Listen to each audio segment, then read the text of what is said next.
Between 1915 and 1920, hundreds of thousands of troops were based here in Clipstone Camp, many of whom would go on to fight in the trenches of Europe. And Lawrence has assembled a team to investigate their training area, including people from Forestry England, Operation Nightingale, Nottinghamshire Council, and of course Time Team. And we're going to be investigating this training area that's been protected by trees for nearly 100 years.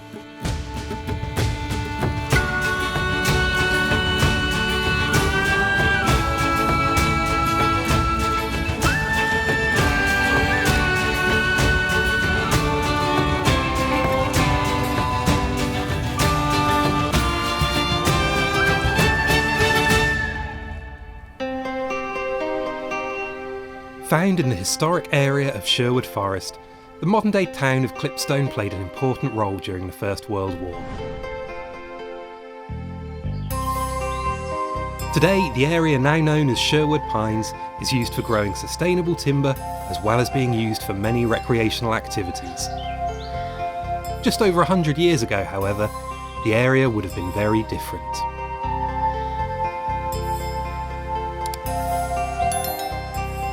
Lawrence, why on earth have you brought us out into a forest in the middle of autumn in October? It's a beautiful place to be in October, Derek. The colours are here, it's lovely, but also there's some amazing archaeology. So we are in the middle of what was formerly Clipstone Camp, a First World War training area, and we're investigating some of the remains of that site. Tori, you've been doing a lot of work on this site already, haven't you? Yeah, that's right. We're at the tail end of a 5-year National Lottery funded project called the Veiled Landscape Project.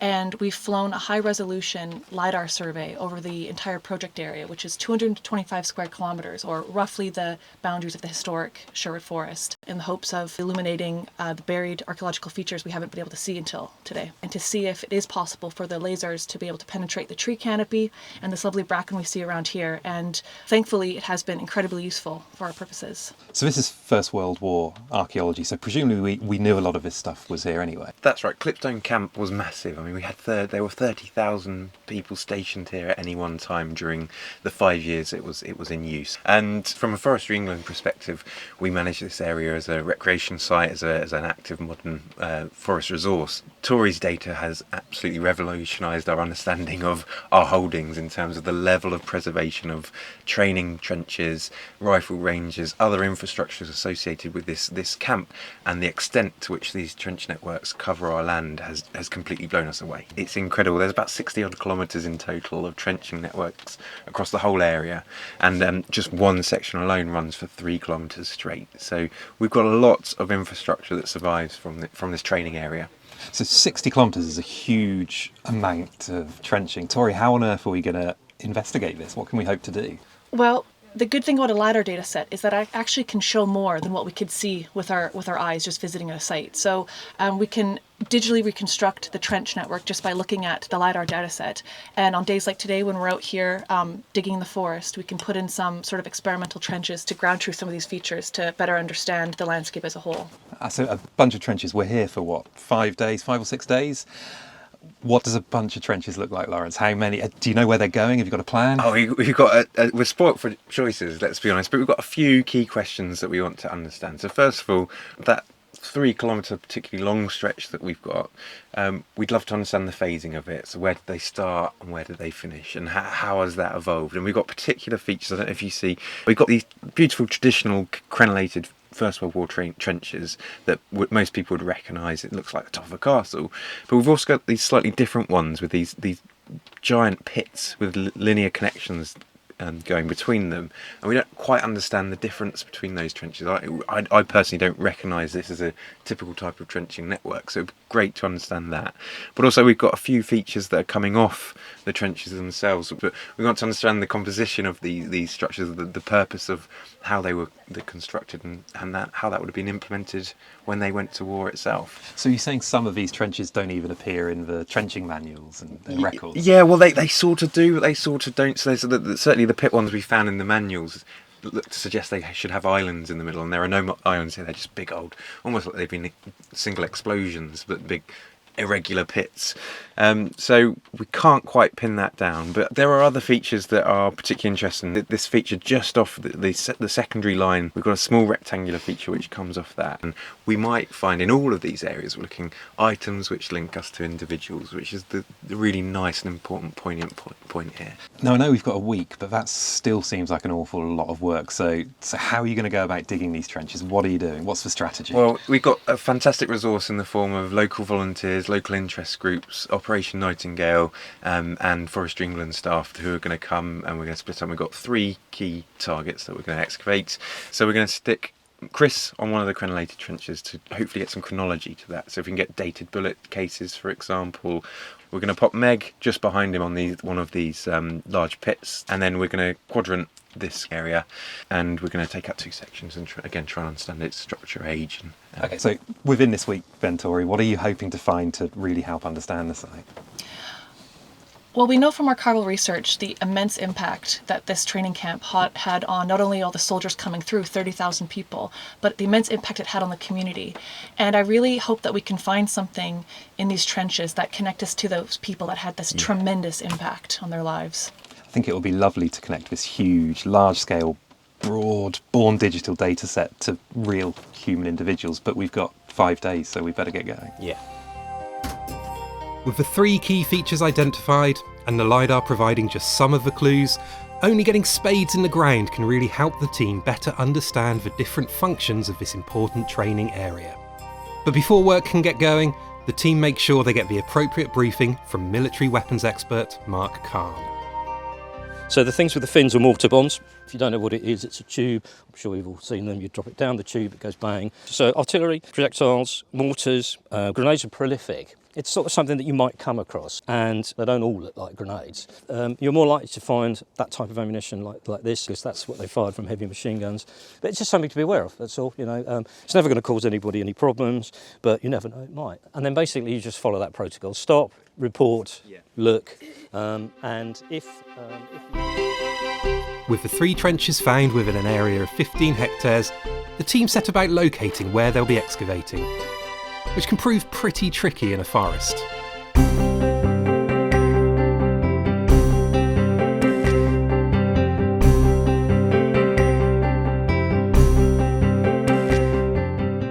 I know we've got incredible LiDAR for all of this area, but the archaeology is not exactly hidden, is it? No, I mean, let's be honest, if you were a Stuart Ainsworth, you'd be walking around here pinging in points left, right and centre and interpreting the landscape. But Only this is lumps and bumps, isn't it? this is proper lumps and bumps. We're stood in a communications trench. I mean, it's almost as tall as we are, and that's the level of its preservation. And this is slipped, so it would have been much deeper when it had been dug as well. So this is one of those snaking communication trenches. Does that mean this is the front line? We're just on, well, this is the reserve line, the second line, and then just by those trees there, we've got the front line, so only 10, 20 metres further on. It's really hard to imagine with the trees as they are, isn't it? That just 100 metres that way.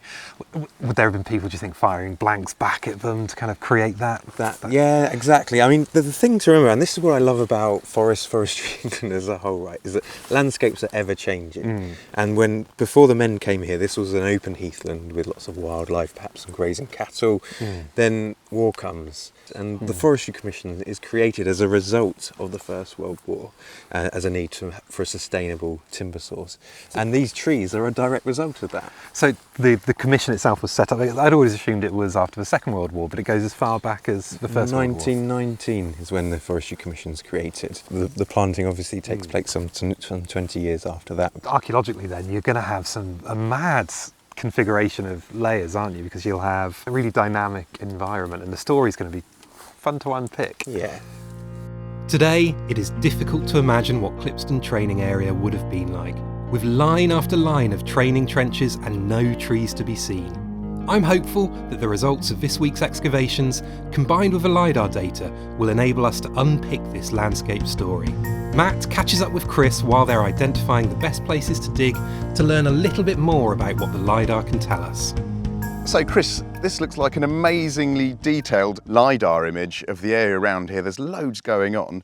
Can you tell me what we're looking at here, and also where are we actually standing in this plan? Of course, yes. We're here, and this LiDAR plan is 0.16 metre resolution LiDAR. So for every 16 centimetres, there is a height. And it shows us where all of the depressions and elevations in the landscape under the tree canopy are.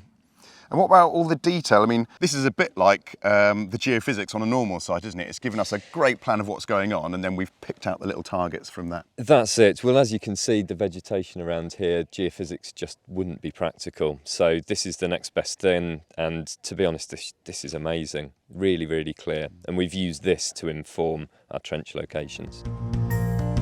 So our targets have been identified, and now there's just a small job of clearing back 100 years of vegetation.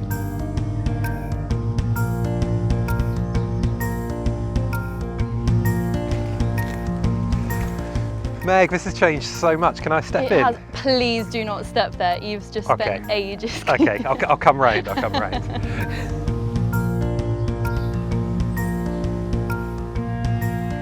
Wow, look at this. You can see everything. I know, it's a lot bigger than we were anticipating, I think. It just goes out and out and out. So remind me which feature you're digging here, or what do we think this is? Yeah, so this is one of our crater-like features with wings going off to other craters that are identical in an almost zigzag shape. And we think that this is behind a fake front line, but we don't actually know what this is for because we haven't seen something like this before. So that's what we're trying to do, is investigate this crater, quadrant it, and see what we can find. So this is an unfair question, Yeah.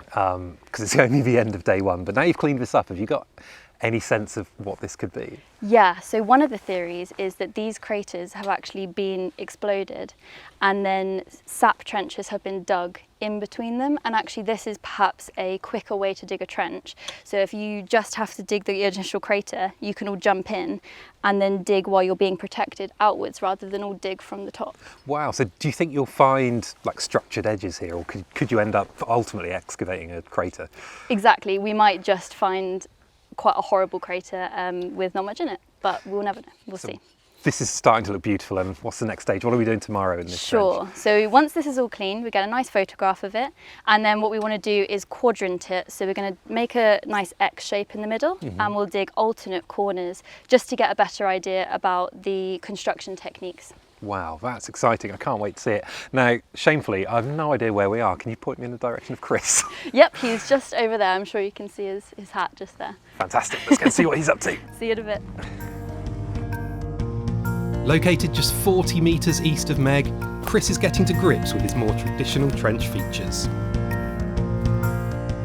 Chris, this trench is almost unrecognisable from this morning. What have you been up to? Well, it's mostly just clearing back the vegetation, just to see what we've actually got. The bracken was all over here, as you can see around the sides, and now we can actually see it with our own eyes. Fantastic. And what part of the trench system is this? So we're in parts of the kind of the crenellated trench, so it kind of pops in and out, and it looks like we've got kind of a bank on that side and on that side. It's not immediately obvious which way we're supposed to be facing, although we suspect that direction. Fab. So what's the plan for today then? What's next? So a little bit of strategizing after this. Strategizing, good. So we're going to work out exactly where we're going to be excavating. So now that we can see it, the corners of the trenches where people will have knocked into as they're kind of filing through, and if any possessions have dropped off their person, then that's where we'll find them. Nice. Well, good luck. Thank you very much. A short hike south of Chris and Meg, Lawrence and his team are getting to grips with something a little different. Lawrence, Chris and Meg have made alarming progress. What's been going on here? It's been going well. It's been a day of cutting down a few small trees, doing a lot of vegetation clearance, and now we've started to excavate this feature, and we're getting the top here, we're getting an edge coming up. So this red soil, we can see that in some of the other trenches. Is that your natural then? We think so. It's still a bit mottled, it's still a bit dirty, but I think we can see just there, it's coming up really nicely, and even just here, so it's hopeful that it should be quite straightforward. So you've had a pretty good day one over here. Tomorrow the weather's looking a bit dodgy. What are you hoping to do tomorrow in here? Well, anything we can get done tomorrow is a bonus, to be honest. We obviously got natural shelters in the form of trees, and we've got good spirits. I can't express how happy I am with how day one's gone. It's just to have such a great community of people helping out, experts, really good people just working really hard. We've shifted a lot of dirt in a very short amount of time, and it's only going to go better. After a hard day's work, the team takes stock of what is in store for the rest of the dig. Supporting their work during the project, we're also joined by expert metal detectorist Paul Hemingway. Paul will be working close to the excavation areas to help identify items which may provide an insight into the activities that once took place here. Well, this is exciting. What's this we found? It's a bullet, by all accounts. I've just asked my colleague Mark, and he thinks it's American or 7.62 at the moment. We're not 100% sure without comparing it with other ones. Oh, I see. Very exciting. And it feels quite heavy. What do you think it's made of? Well, it'll be lead with probably a full metal jacket. And so, is this a bullet that's already been passed through the barrel of a gun, or is this something that would have fallen out of someone's pocket? It's definitely been fired, yeah. Ah, okay. That's fascinating. It is. Let's find some more. While it's a bit later than the time period we're interested in, this stray bullet gives us a hint of military activity and the past use of the site. For now though, it's time to clean up our loose and head to the pub. Right, are we calling that a day? Sounds like a good idea. Nice one. All right, everyone, I think that's a wrap for today. Great work, everybody.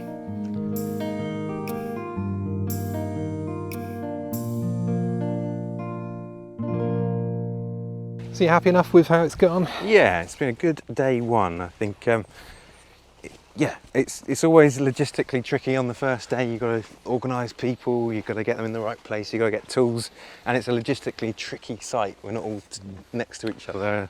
But the highlight has actually been moving along these communication trenches, communicating, just using people, them, yeah. using them as modes of transport or of movement between each site, and it's sort of, yeah, reusing them for the purpose they were dug almost.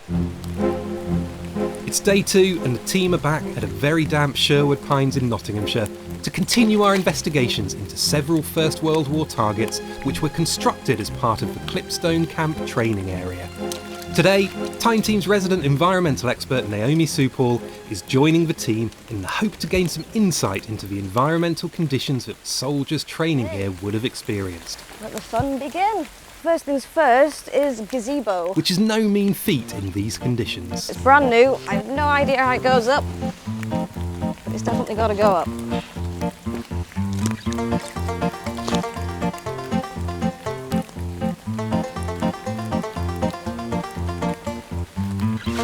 Whoop. No, this has got to be the top then, right?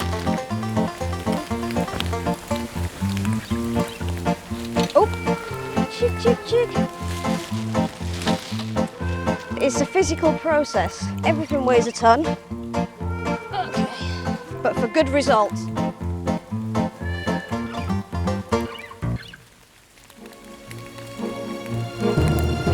While the wet conditions are not ideal, I'm keen to see how the team are progressing. That's what we're after. Chris, can I come in your tent? Please do, please do. Oh, it's horrible out there. How's it going over here? How's it going?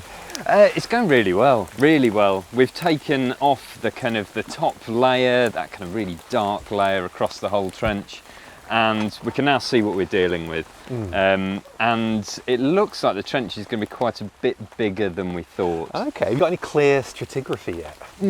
Maybe. It's very difficult out here because of all the roots. So it's very difficult to see clearly defined cut edges of anything. But it does look a bit brighter and a bit cleaner up at the top, and we're starting to now go into that and see if we can find the edge of the trench. So, do you think you might start finding things today? We've given it a pass with a metal detector, nothing yet, but I'm pretty confident. We're working on tomorrow as being a day when we can start sending Naomi some of our samples. So, It's exciting, great. Yeah. Well, I better brave the weather and Good luck. leave you in your nice dry tent. thank you very much. The rest of the team, similarly undeterred by a bit of rain, are making fantastic headway with excavating their own features, with everyone eager to find out what their trenches have in store. Perhaps tomorrow the weather will be a bit kinder.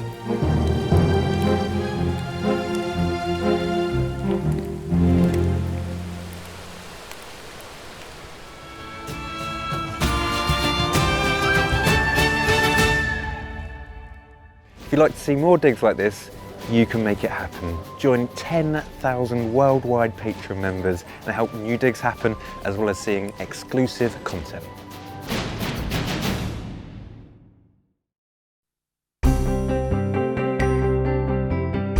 It's day 3 on site. We're nearly halfway through the project and the sun has finally come out. And we're hoping that today's the day we start to find some artefacts that really connects us to the soldiers who trained here 100 years ago.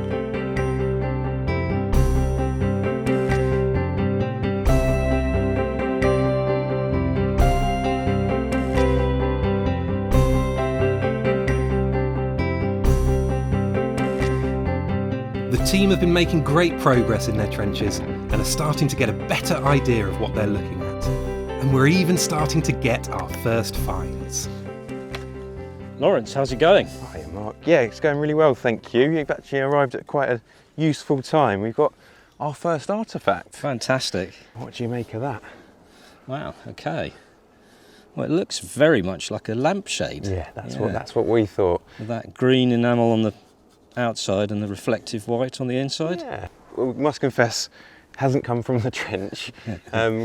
Rob was just out here and he spotted a bit of metal underneath some of the pine needles, cleaned them back, and yeah, it's looks like a very nice. You can imagine it sort of perhaps hanging down like that. And there would have been power in these. No, there wouldn't have been power, but they would have had candles or possibly paraffin lamps and things like that. So that maybe if we look, do some investigation, maybe we can find a paraffin lamp or something with that on. Okay. As a cover. Okay.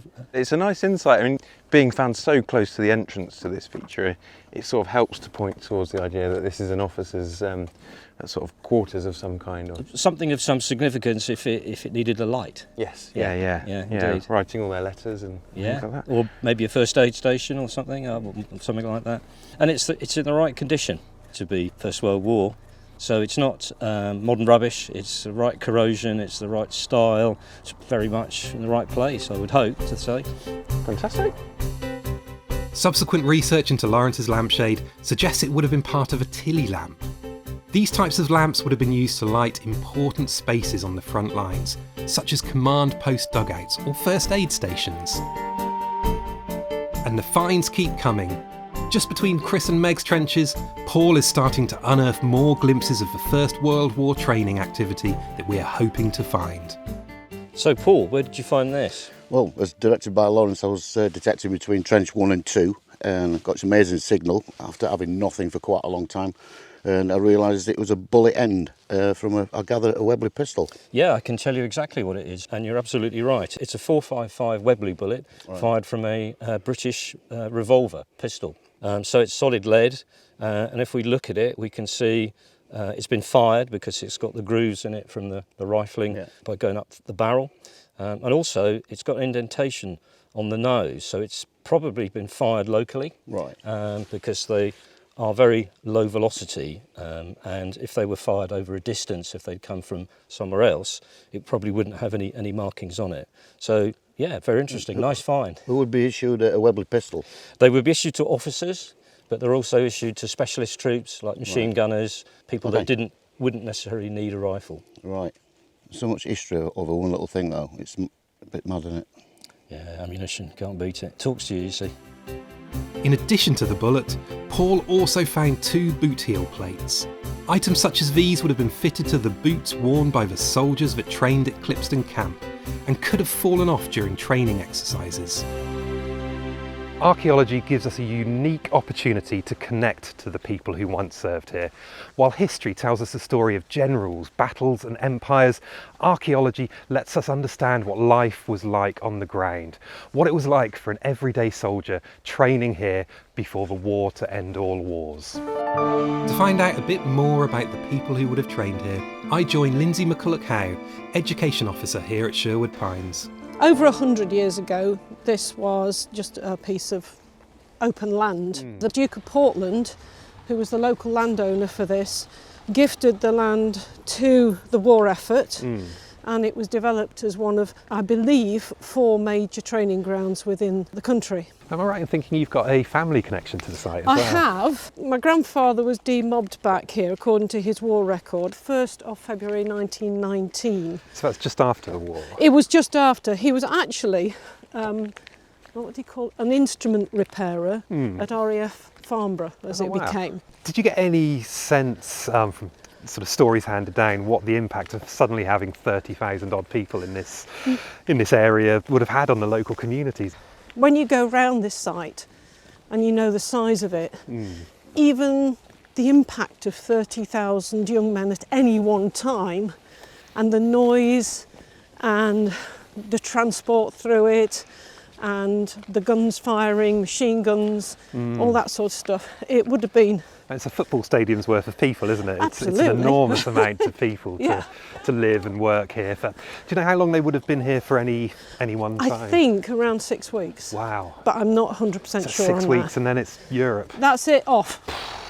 If you haven't learnt it by now, tough, you've got to go and do it. It's really hard to imagine that experience, isn't Well, it? can you imagine a lot of our young men of 18 years old nowadays? Yeah. Would you have been ready at 18?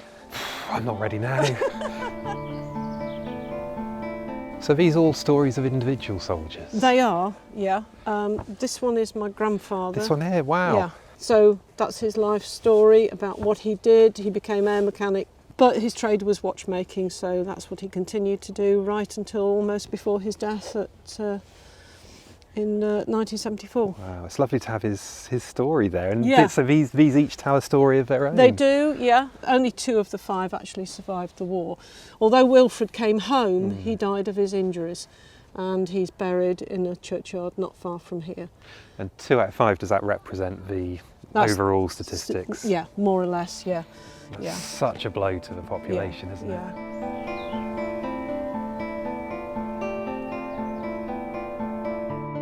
Lindsay, what are you taking me into here? Well, this is a reconstruction, as best as we can make it, for a World War I trench, or something akin to what they would have dug in their time here. It's just to give them an idea, particularly children, what it would be like.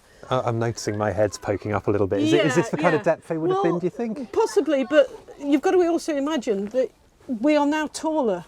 Men of 6 foot would have been regarded as something of a bit of an oddity, I suppose. Even though it's a reconstruction and we're surrounded by families having a nice day out, Yeah. it still feels quite claustrophobic in here, doesn't it? Yeah. And just imagine that your whole battalion's down here with you. Yeah. There's just 2 of us at the moment. And what, 100 metres away from the enemy front? Quite possibly. You just So- don't know, do you? Yeah. Their postal system was more effective than our own current one, I think, because it could take 2 days from a letter from Britain to reach the front of France.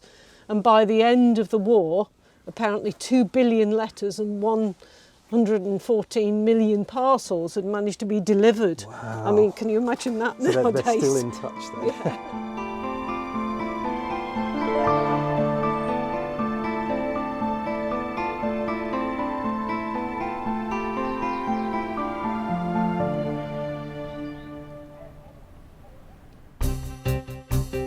Back on site, as the team dig down, Naomi is starting to get her flotation tank flowing and identifying the challenges that come with working in an area that has been forested for nearly 100 years.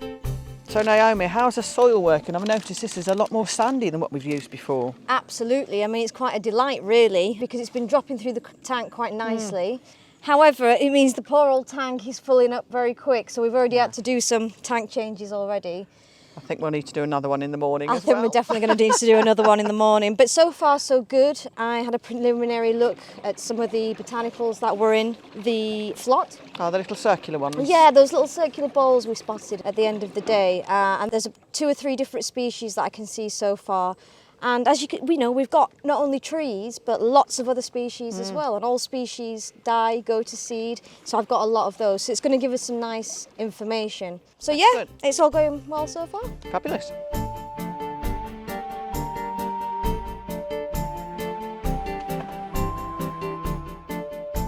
It's the end of day 3 and it's been a really good day. We've had sun, which has been an absolute pleasure.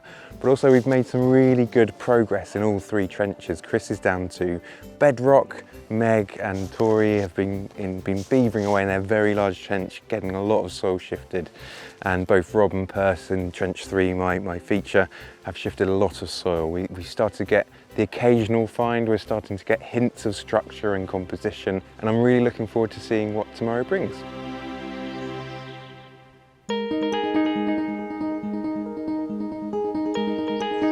It's day 4, and the team are starting to get to the bottom of some of their questions, as Meg explains.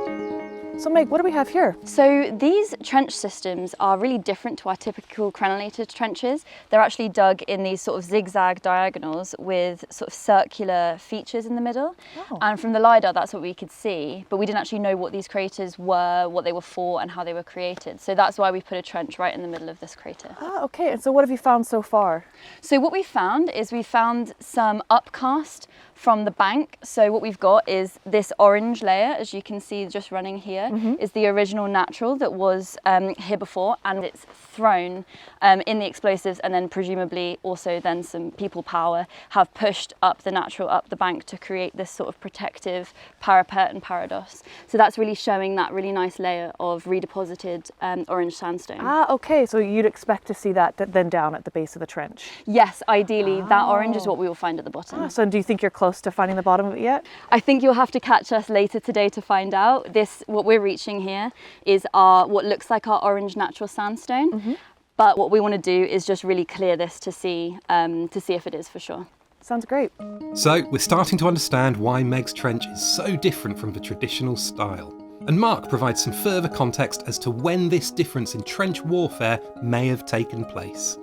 So Mark, it seems like we have 2 different types of trenches in this area. We have the crenellated trenches over there, and we have this formation where we have a series of craters that are connected by communication trenches. What would have been the difference between the usages of these 2 trenches? So the front line is a traditional trench system that you would expect with fire bays. This system that we're in here is perhaps a later development. So where the battlefields later on in the war became very badly cut up, shell cratered, and unworkable if they got very wet. So the common sense thing to do is to take the natural cover that you've got in forms of deep shell craters and join them up into defensive lines. And I think that's what we've got here. Oh, I understand. So it was more of a sort of strategic use of the battlefield. What was life like in the trenches? It was very, very hard work. And what we've got frontline trenches, reserve trenches, second line, and also lots and lots of communication trenches. So they wouldn't spend a huge amount of time necessarily in the front line, which makes sense because it's uncomfortable, it's cold, it's dirty, it's hot, and you don't want your fighting forces degraded. So you cycle them through, give them a chance to recover, and that works much better than having people sat in cold, wet, muddy trenches, all very hot. And they would work at night rather than during the day because you can't be seen at night. And of course you'd be moving supplies. A lot of really hard, tedious work had to be done. So certainly not an easy place to be. And it's not only Meg's trench that's giving us answers, as Mark finds out at Lawrence's trench. Hi Perce, how's it going? Pretty good. You've turned up just at the right time. We've actually got a find. What have you got then? Came down onto this dark layer yesterday and we worked out it's one of the original duckboards. Wow, yeah, I can see that dark line there. Yeah, it goes all down that way, all the way through. And then this morning, Rob noticed that we'd come down onto the natural. And as we took a cut out, we found the remains of another duckboard coming in just there. Wow, fantastic. So good find. Yeah, lovely. Made up of boards and slats of wood, duckboards were laid down to provide a steady footing for the soldiers. It's possible that these were the actual floorboards that once lay in this feature, further supporting the idea that it had an important function. Finds such as these provide a direct link to the soldiers who were once stationed here, who were the forefathers of the Operation Nightingale service personnel who join us on the project. I'm Rob, I'm on Op Nightingale. I'm Perce, I work for Forestry England and also used to work with Op Nightingale. Operation Nightingale is a charity that encourages veterans and serving members of the armed forces to use archaeology as a means of helping overcome PTSD and other physical injuries. I've never dug trenches to this extent, and it's nice to see what the infantry went through in the First World War, and as best I can think about what it was like there just by walking up and down the communication trenches and trying to imagine what they went through here, and then subsequently what they went through on the Western Front as well. Yeah, it's quite often quite emotional. We're starting to find the floorboards, what people actually walked on, so this is where they actually put feet and moved around. The military that served here are the people that we followed, so it kind of gives you that link between our forefathers. Hopefully, you never know, we might find something that will relate to them, maybe a button or a badge or well, anything actually would be great.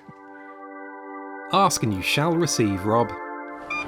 We are getting more and more finds from the site, Yeah. but they're not in the trenches. What have you found here? This is just from that hole, right? Well, about 12 inches down, as you can see there, I pulled this, it's like a lapel badge, I'd say. Ah, You can right, see, okay. You can see the shoulders on it. Yeah. And I've taken a picture with my phone, and if you zoom in on the phone, Oh, yeah. you can, so it's actually like a regimental crest on it. I can't work it out what it is It's yet. like a sun or something, isn't it? Yeah. Circular with the kind of like a sun- radiating like bits. a sunburst sort of thing, yeah. Yeah. And do you know anything about badges like this? Could it be I've not- from the First World War training trenches? I'm thinking it is because it's a really old crest. I've not seen that one before. But on the reverse side, it's got one pin, so that would be on a lapel Yeah. type thing. So Yeah. excellent find though. Yeah, amazing.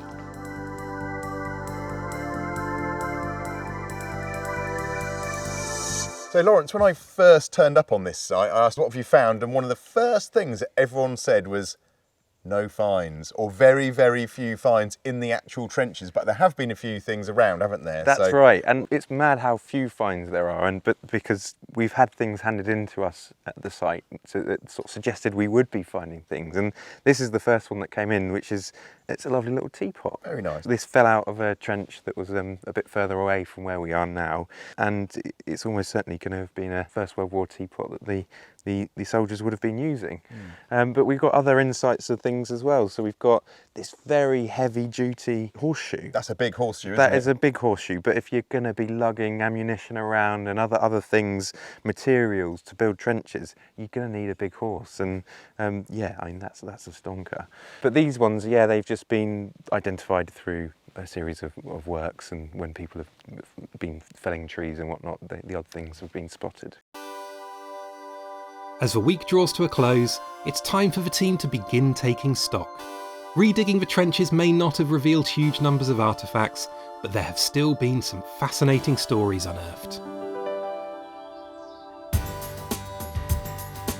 So Meg, this big hole that we're in here is a shell crater, is it? Exactly. A trial shell crater, is it? Yes, yeah, exactly. Okay. What's it revealed to you then, this amazingly beautiful section that you've got there? So we now know that these trenches were dug very vertically, and then what you've got just on this edge is all the slumping that's come in afterwards, and we can really clearly see this upcast of the bank. So that's everything that then has been brought up from the centre and chucked upwards to create more protection on the banks.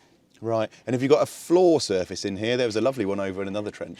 No, so we don't have a floor surface actually. What you can see where this black lens is the Heathland lens. So actually that's pre-World War I. So what we're on is natural, but we've got a load of other layers that predate our trench. And I know the answer to this question probably already. Are there any finds from inside this trench? I apologise, no. No, not a sausage.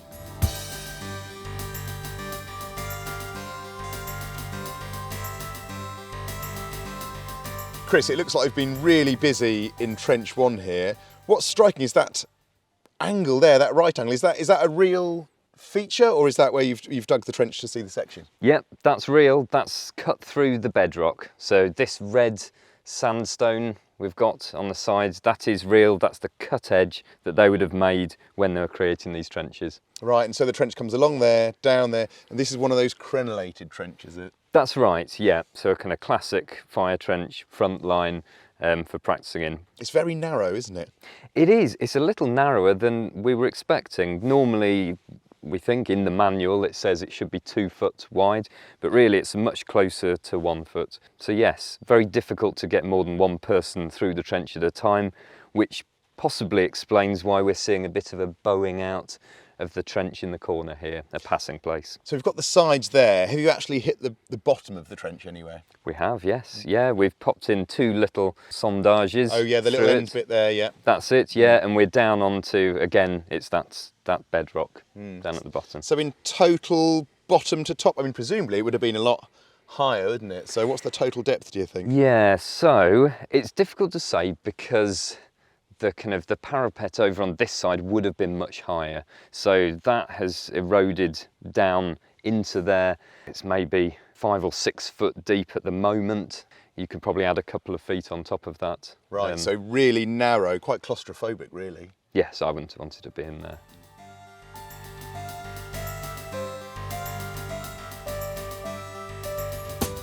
With the sun setting on the final day, we're now starting to properly understand all of our targets and their functions.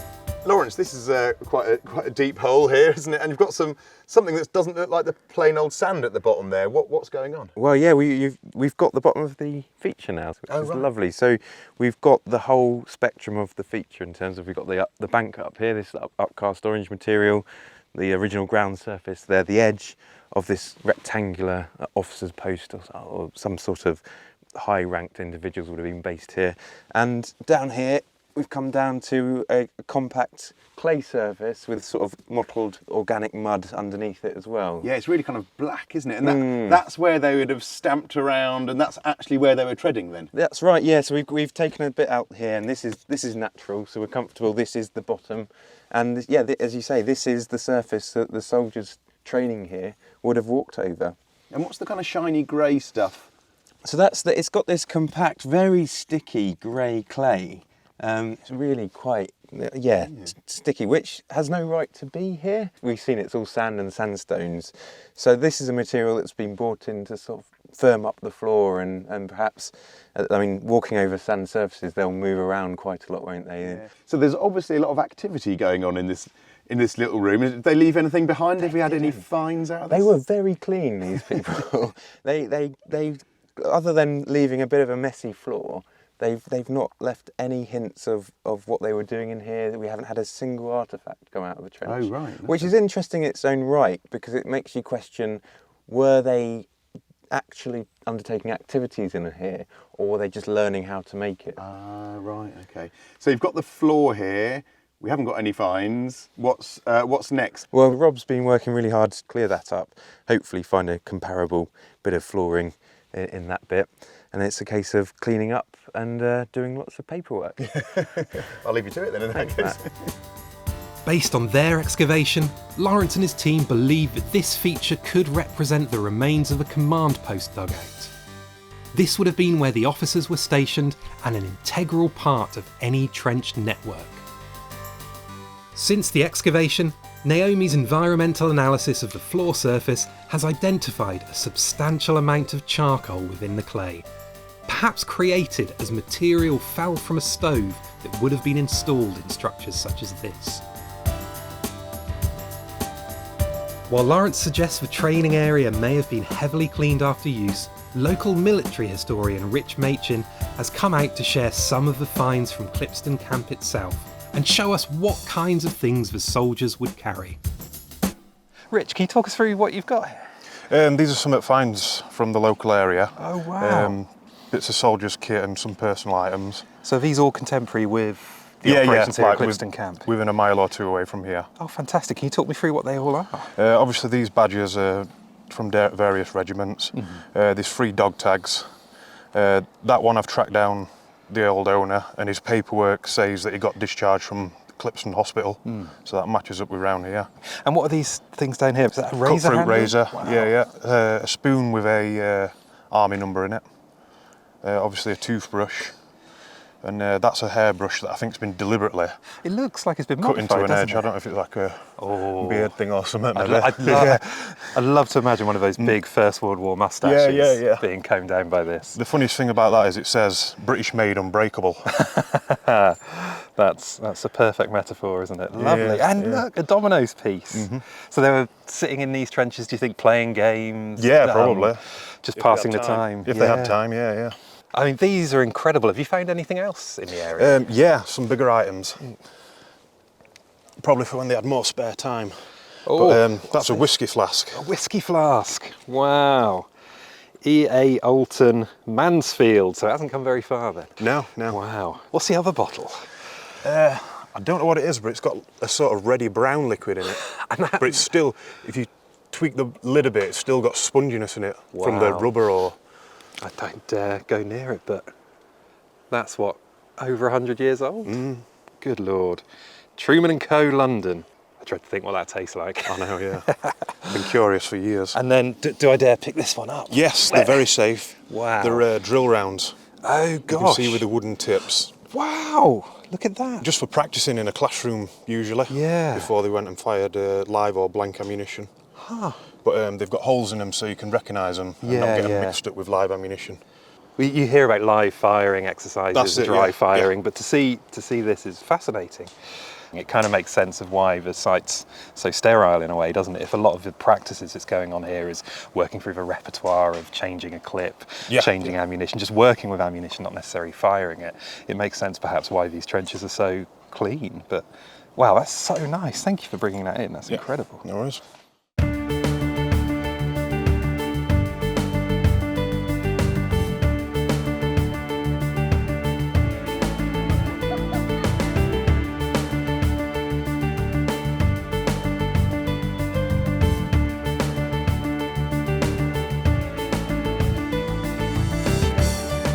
Well, there we have it.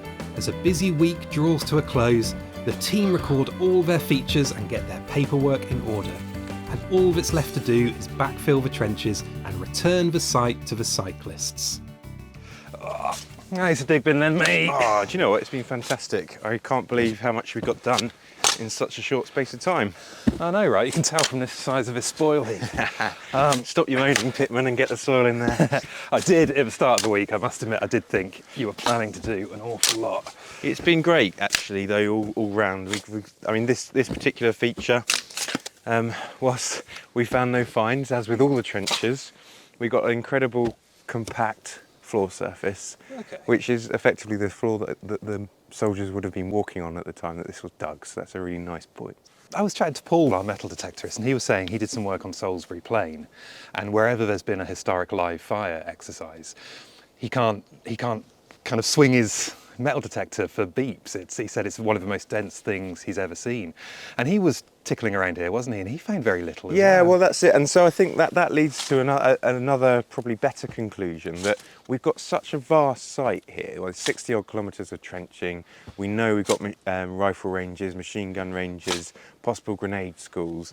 But maybe we're looking at different nodes of activity. So we're not in the live firing area, we're in the learn how to dig a trench area, or come and visit a trench and see what the front lines would actually be like without any crazy firing going on at the time. So that could be the other option that we're looking at. I suppose also learning how to pass two people in a trench, because it's nearly impossible out there, isn't it? That's it, yeah. And just thinking about how claustrophobic it would have been in these trenches, even here, miles away from the front line, it's quite an unnerving experience. That's it, but also not anywhere near the experience that they were going on to. I mean, if we're not getting evidence of live firing in these trenches, and they are training in it, the disparity, the difference from going from quiet heathland in the middle of Nottinghamshire to the front line in Europe must have been pretty polarising.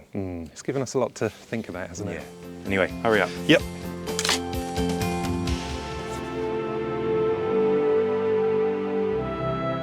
It's been an incredible week here in Sherwood Pines, and I thought Lawrence had bitten off much more than he could chew when we started the project, but we've all now managed to genuinely connect with the people who trained here.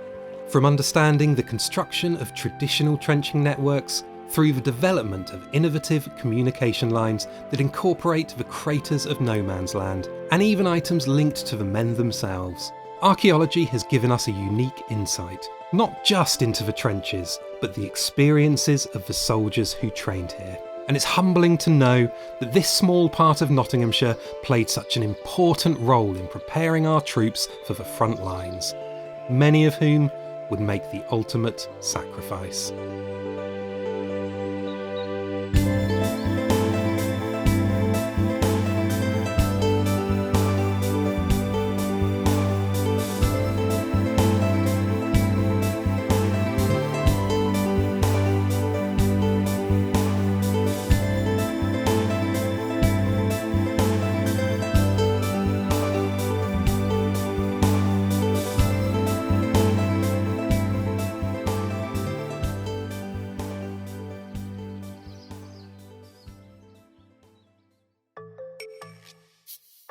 Join Time Team on Patreon to access exclusive 3D models, masterclasses and behind-the-scenes insights.